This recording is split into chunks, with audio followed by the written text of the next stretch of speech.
영상으로 아침을 여는 성도님들을 주님의 이름으로 축복합니다. 3월 1일 월요일 날마다 주께로 함께 묵상하겠습니다. 오늘 본문은 히브리서 1장 1절에서 14절 말씀입니다. 아버지에서 아들로 또 그 아들까지 어떤 일을 이어간다는 것은 대단히 어려운 일입니다. 가업을 이어가는 일이나 집안의 중요한 일을 계속해서 이어가는 것이 어려울 수밖에 없는 이유는 시간이 지나면서 세상의 환경이 변하기 때문입니다. 우리 성도님들 중에서도 믿음의 대를 이어가기 위해 기도하시는 분들이 많으실 것입니다. 하지만 쉽지 않은 일이라는 것을 몸소 느끼게 됩니다. 예전을 생각해 보면 우리 때는 이랬는데 하면서 신앙생활을 했지만 요즘 자녀들은 그때와 다릅니다. 그래서 믿음의 대를 이어야 하는 걸 알면서도 어쩔 수 없이 양보하게 될 때가 있습니다. 오늘 히브리서에 등장하는 복음의 첫 세대도 마찬가지였습니다. 오늘부터 함께 할 히브리서에는 예수님의 부활과 승천 이후에 오랜 시간이 지나면서 예수님과 제자들로부터 복음을 들은 첫 세대가 서서히 사라지고 그 다음 세대들이 등장하는 시기에 기록되었습니다. 하지만 여러 상황에서 알 수 있듯이 많은 기독교인들이 박해를 견디지 못하고 신앙을 저버리는 일이 나타나고 복음을 들은 1세대들이 점점 사라지는 상황에서 2세대들은 복음을 잊어버리고 다시 구약의 율법 아래 사로잡힐 위험 가운데 놓여 있었습니다.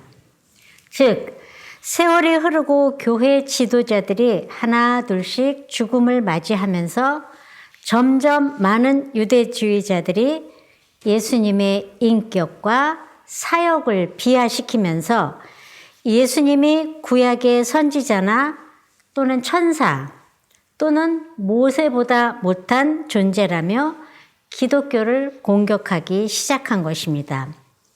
이에 영향을 받은 성도들 가운데 예수님을 부인하는 자들이 생겨나게 됩니다. 그래서 히브리서는 한결같이 예수님의 인격과 사역이 구약의 선지자나 모세, 천사들보다 우월함을 변증하고 예수님만이 유일한 구원자시며 중보자가 되심을 말씀하고 있다는 내용을 기억하고 앞으로 살펴보면서 말씀을 나누는데 이해가 되실 것입니다.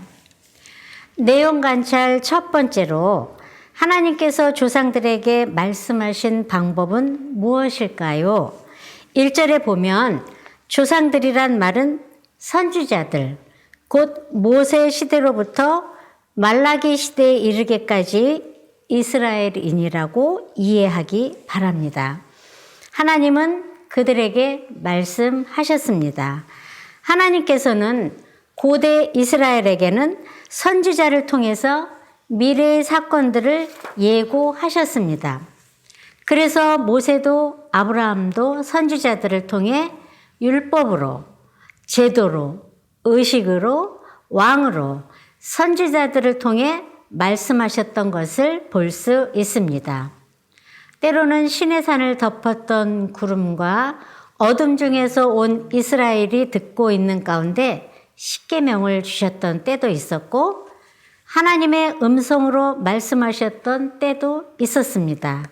그 말씀하셨다라는 뜻이 때로는 영감받은 선지자들을 통해 그 말씀에 그 선지자의 입에 혀에 있게도 하셨습니다.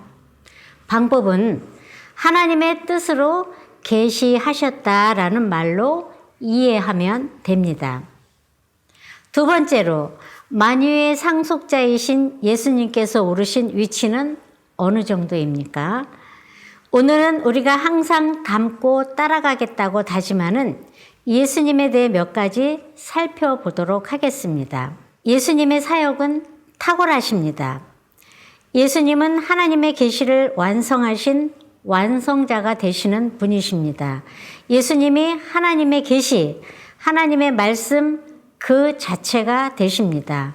하나님의 계시 자체가 되시는 예수님이기 때문에 하나님의 말씀을 전했던 선지자들과의 사역은 비교할 수 없을 정도로 탁월하신 분이십니다. 또 히브리서 1장 3절에 보니까 예수님의 본질은 아주 탁월하다고 나와 있습니다. 본문 3절을 통해 하나님의 영광의 광채시요 그 본체의 형상이라고 예수님을 설명합니다. 영광의 광채라는 말은 영광을 비추는 빛, 그 완전 자체라는 의미입니다. 선지자들은 하나님께서 영광을 올려드리는 사역을 했다면 예수님께서는 영광의 빛 자체가 되시기 때문에 본질부터 완전한 차이가 있음을 알 수 있습니다. 또 히브리서 1장 4절에 보니까 예수님은 아름다운 이름을 기업으로 얻으신 분이라고 말씀합니다. 이 말은 쉽게 말하면 탁월하고 뛰어난 신분을 부여받았다라는 의미입니다. 결국 예수님은 천사들과 비교할 수 없을 정도로 존귀하고 높은 신분을 가지신 분이라고 할 수 있습니다. 또 히브리서 1장 13절에 보니까 예수님은 만왕의 왕이 되신다라고 하십니다. 하나님을 대적하는 사단을 정복하고 그를 발 아래 굴복시킬 수 있는 분은 만왕의 왕이신 예수님 한 분밖에 없습니다. 주님은 사단의 발 아래 사로잡힌 우리를 구원하시기 위해 인간의 육신을 입고 세상에 오시고 스스로 십자가를 지셨습니다. 또 거기서 끝나지 않고 사망 권세를 깨뜨리고 부활 승천하셨습니다. 이런 구속의 사건을 통해 세상에는 예수님 위에 어떤 왕도 존재할 수 없으며 예수님만이 만왕의 왕이 되시며 주가 되신다라고 탁월함을 증명하고 있습니다. 히브리서 저자는 복음의 이 세대들이 예수님에 대한 믿음이 흔들릴 때 다른 어떤 것보다 예수님에 대해 가리키고 있습니다. 오늘 우리도 마찬가지입니다. 믿음이 흔들리고 신앙생활을 하는 것이 지치고 힘들고 여러 환경으로 인해 어렵게 될 때 결국 우리가 다시 기억하고 깨달아야 하는 사실은 예수님이라는 것을 꼭 기억하시기 바랍니다.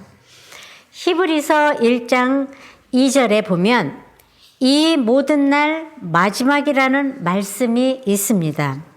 세상에서는 말세라는 용어로 표현되기도 합니다.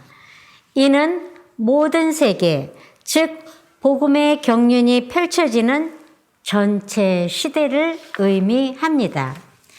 옛적에는 조상들을 통해서 말씀하셨지만 지금 우리의 시대에는 완전하신 예수 그리스도를 통해 이 어렵고 힘든 시대에 말씀하십니다. 예수님을 기억하라고, 예수님이 어떤 분인지 깨달으라고, 우리의 신앙을 회복하라고, 그 길만이 믿음의 길이고 굳세게 하는 길이라고, 그 걸음이 첫걸음이 돼야 된다라고 이 어두운 세대, 이 마지막 시대에 우리에게 말씀하고 계십니다. 오늘 하루를 살아가시면서 우리의 믿음을 붙잡아 주시고 회복의 길로 인도하시는 우리 예수님과 동행하는 하루를 살아가시는 성도님들이 다 되시기를 바랍니다. 아멘.